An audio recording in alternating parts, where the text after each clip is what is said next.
the brand new, well, we're not going to be talking about anything brand new, but we're going to be talking about my new Fusion Recycling Fluffals deck. That's right, I kind of just took this as soon as Fusion Recycling Plant was added onto DevPro.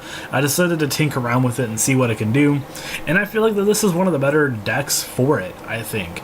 And you don't even have to run that very many Frightfur monsters. You have to have a consistent balance of them, and you don't really have to rely too heavily on the fusion aspect as a whole to win the game. But obviously the fusion mechanic is one of its best win mechanics. So we're just going to jump into the deck. I'm going to explain why each card is here and what they are for.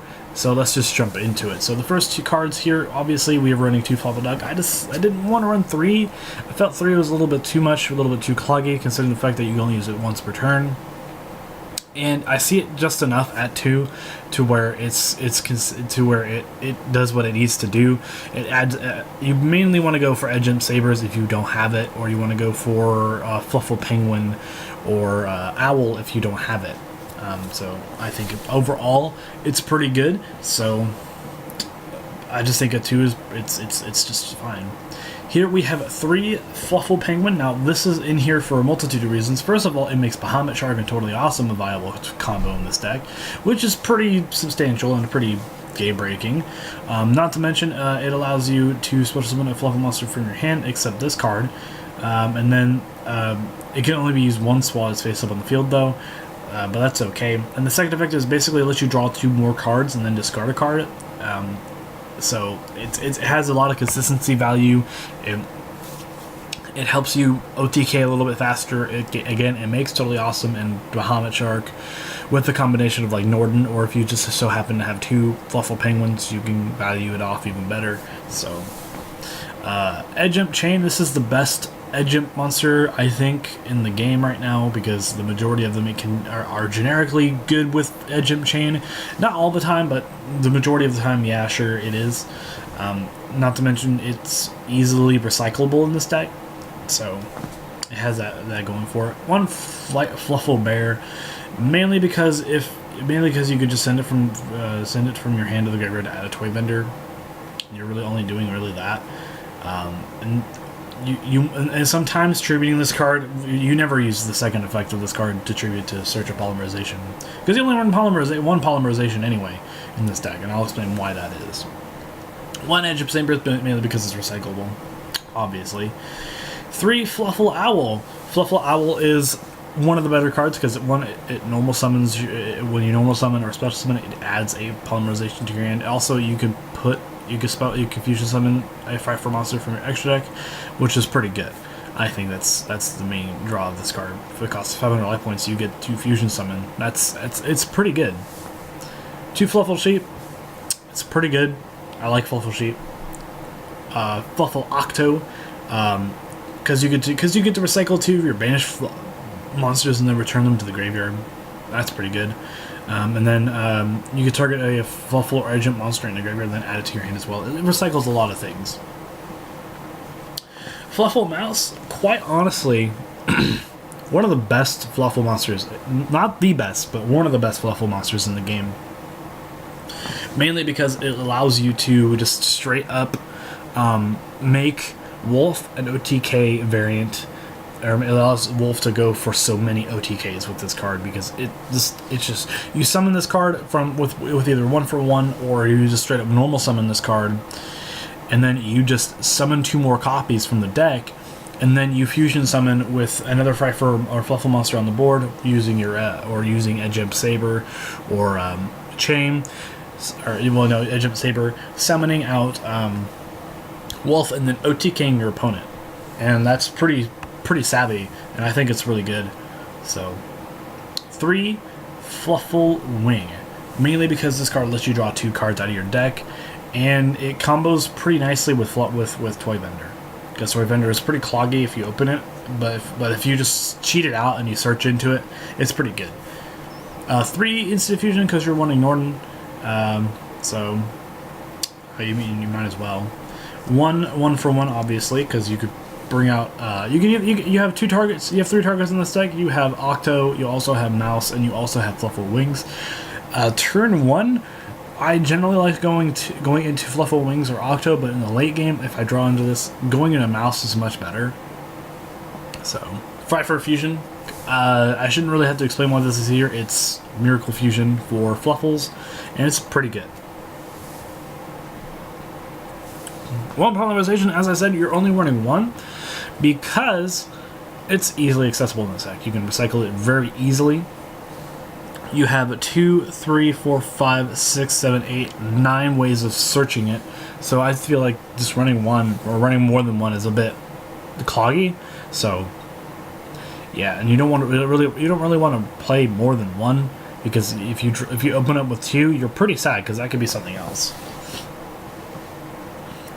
Frightfur Patchwork is a pretty good card. It allows you to search out Edge Imp Sabres, Polymerization, Edge Imp Chain. Sure, you don't have very many targets for this card. You have 5 at best. You have 5, but that's okay. I think it's good enough to thin out the deck. So 2 Terraforming, because you want to search out Recycling Plant. So Recycling Plant, this card doesn't have to rely solely on Recycling Plant to actually do anything. It is good, but you can win with other ways, but Terraforming for Recycling Plant is definitely okay. Toy Vendor, because it is great. Yeah, it allows you to just draw cards, discard cards for potential pluses. If you're playing, you can combo this card off with Octo pretty nicely, and it also gets rid of some of your dead cards that you draw. If you for instance, if you draw into 2 Fluffal Mouse, you could discard one of the mouses. You can also discard Edge Imp Sabres. You can also discard Fluffal Wings, and it'll be pretty good also. So I think it's definitely decent. Plus you get to add it. Plus you get to thin out your deck a little bit, even if it draws a card and just sends it to the graveyard. If it's not a Fluffal monster.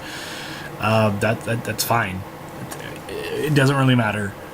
You thin out your deck regardless, and maybe sometimes having it in the graveyard is a little bit better because that means you have less chance of drawing into dead cards. So, and last but not least, the king of this deck, Fusion Recycling Plant. Obviously, I wanted it to be inspired by the Fusion Recycling Plant, and I figured like this is the best deck to do it in, or one of the better decks to do this in, because it allows you to utilize Polymerization more often. It allows you to search out. It allows you to recycle it. It allows you to do a lot of other things. Also, the second effect is actually, I think, in this deck more useful than the first one, because it allows you to recoup some loss that you use from Polymerization or in Fusion summoning in general, which is just through Polymerization. But if other than that, like if you were playing someone that was also like Fusion intensive, you could just recycle that and it'll be pretty good. So. Yeah, time to go on to the extra deck. Frightfur Daredevil. You actually made this card a little bit. The times that I've been testing this card, I've made this card at least 4 times out of the games that I've tested this with, and it straight up wins you the game most of the time.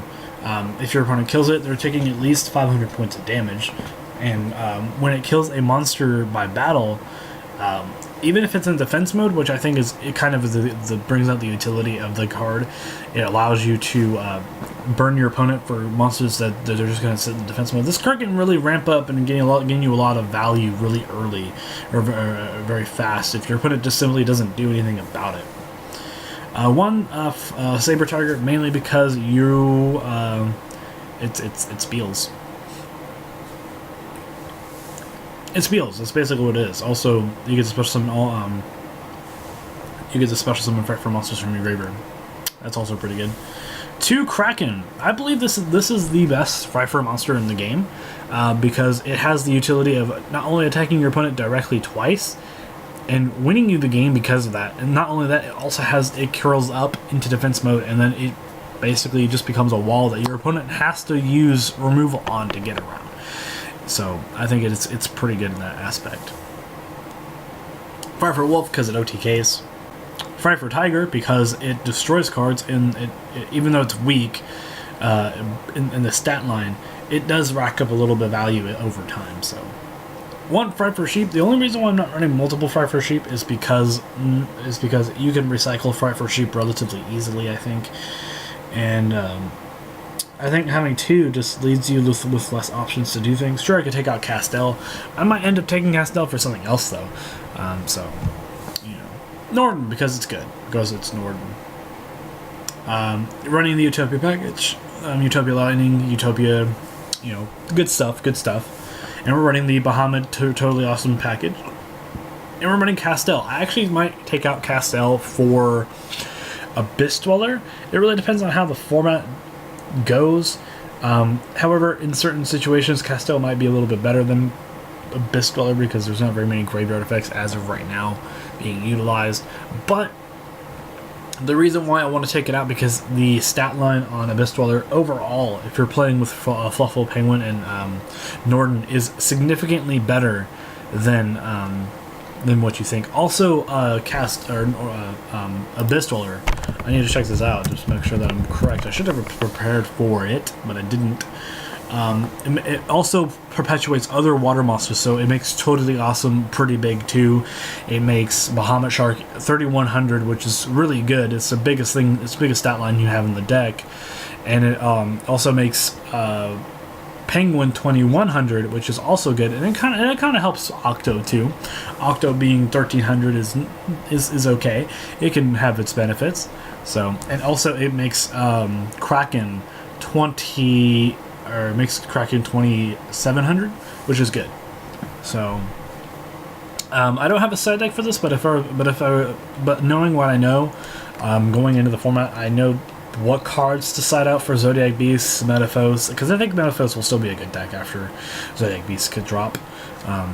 And I think ABCs, if that deck still remains as it is, we will see how it goes. So anyway, guys, tell me what you guys think about this deck in the comment section down below. I will see you guys in the next video. This has been Team Mofos, and I'll be signing out.